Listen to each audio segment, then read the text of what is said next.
No, it's cool. You know what? I always come back to this, and your story is very reminiscent of a lot of here, and even ours. Like when we first started, our second daughter, she was 4 months old, so pretty young. Our other one was, barely five, no, excuse me, actually four. So young family starting, and then obviously, but being in the home front is so nice. You don't have to drive, to a shop or anything. You basically walk to the backyard, go to you guys' garage, which will be nice.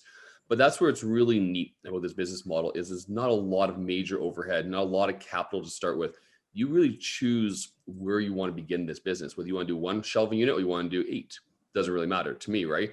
As long as you're scaling and growing appropriately, right? For me, this business is beautiful because you don't have to outlay $100,000 in capital right away.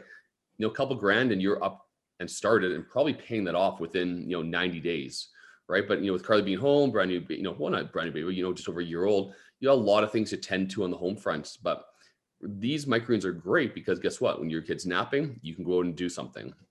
You can time schedules. That's what we did. I had to be in my business or my work when I was full-time in the previous position at 8 a.m. I was home by 4 or 5. I had to have the entire farm done before 8, and ideally before the kids woke up, right? So, but they, kids would wake up sometimes at 5 a.m. or 4:30, right? Especially with a new infant. We had to adjust that, but it didn't really affect our business model because we just paused and then kept going, right? And that's what's really nice about this is you can really build it integrally into your family, right? Microgreens don't care whether you plant them at 2 a.m. or 2 p.m. As long as you have that full cycle behind them, that full 10-day cycle, whatever the growth cycle is, that's really the only main parameter.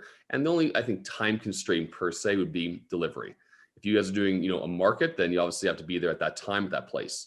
Or if you're doing a chef delivery, it's usually during, daylight hours or operational hours, right? But other than that, and those can be built in, on your days off, right? Or it can be built in around your schedule. But other than that, for me, that's what really attracted me to this business was just the fact that I had a ton of free time or some flexibility in my time in choosing when I wanted to do what I wanted to do and incorporating, Kirsten into it and our kids into it as they grew up too. So I'm excited for you, man. I think that will be good.